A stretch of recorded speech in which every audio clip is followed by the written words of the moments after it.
Good morning everyone, সবাইকে শুভ সকালের শুভেচ্ছা। আশা করি তোমরা সবাই খুব ভালো আছো। আজকে আমি তোমাদের ভারতের সীমানা সেই গ্যাপের সম্বন্ধে আলোচনা করব। তোমরা সবাই জানো ভারতের স্থল সীমান্তের দৈর্ঘ্য। ভারতের স্থল সীমান্তের বিভিন্ন উৎসের উপর ভিত্তি করে 15,100 কিলোমিটার থেকে 15,200 কিলোমিটারের মধ্যে দৈর্ঘ্য। ভারতের স্থল সীমান্তের দৈর্ঘ্য কত? 15,100 কিলোমিটার থেকে 15,200 কিলোমিটার। ভারতের উপকূল সীমান্তের দৈর্ঘ্য 7,516.6 কিলোমিটার। ভারতের সীমানা কয়টি দেশের মধ্যে রয়েছে? 7টি দেশের মধ্যে দিয়ে রয়েছে। সেগুলো কী কী? পাকিস্তান, আফগানিস্তান, নেপাল, চীন, ভুটান, বাংলাদেশ, মায়ানমার।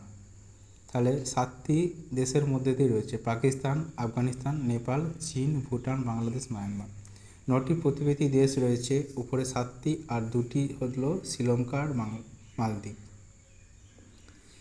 প্রতিবেশী দেশ সীমানার নাম ভারতীয় রাজ্য। আফগানিস্তান 106 কিলোমিটার। সীমানার নাম হচ্ছে ডুরান লাইন, লাদাখের অংশ, বর্তমানে পাকিস্তান অধিকৃত কাশ্মীরে। ভুটানে কোনো সীমানা নেই। ভারতীয় রাজ্য সিকিম, পশ্চিমবঙ্গ, আসাম, অরুণাচল প্রদেশ। মায়ানমার 1,643 কিলোমিটার, এর কোনো সীমানা নেই।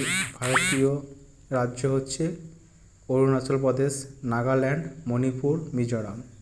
নেপাল 1,751 কিলোমিটার। উত্তরাখণ্ড, ভারতীয় রাজ্য হচ্ছে উত্তরাখণ্ড, উত্তরপ্রদেশ, বিহার, পশ্চিমবঙ্গ আর Sikkim. Pakistan 3,323 kilometre. Radcliffe line, সীমানার নাম রেড ক্লিফ লাইন, খুব ইম্পর্টেন্ট, পরীক্ষা আসে, অনেক পরীক্ষা এসেছে। গুজরাট, ভারতীয় রাজ্য গুজরাট, রাজস্থান, পাঞ্জাব, লাদাখ কেন্দ্রশাসিত অঞ্চল। চীন 3,488 কিলোমিটার, এর সীমানার নাম হচ্ছে ম্যাকমোহন লাইন। এটি হচ্ছে গুজরাট, লাদাখ কেন্দ্রশাসিত অঞ্চল, হিমাচল প্রদেশ, উত্তরাখণ্ড, সিকিম, অরুণাচল প্রদেশ।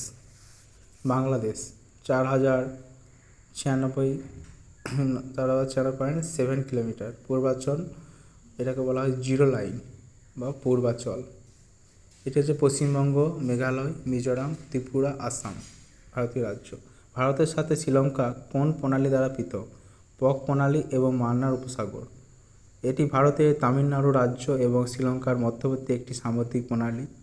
নিকোবর থেকে সুমাত্রাকে গেট চ্যানেল বা 6 ডিগ্রি চ্যানেল বিচ্ছিন্ন করেছে। ভারত নিকোবর থেকে ইন্দোনেশিয়া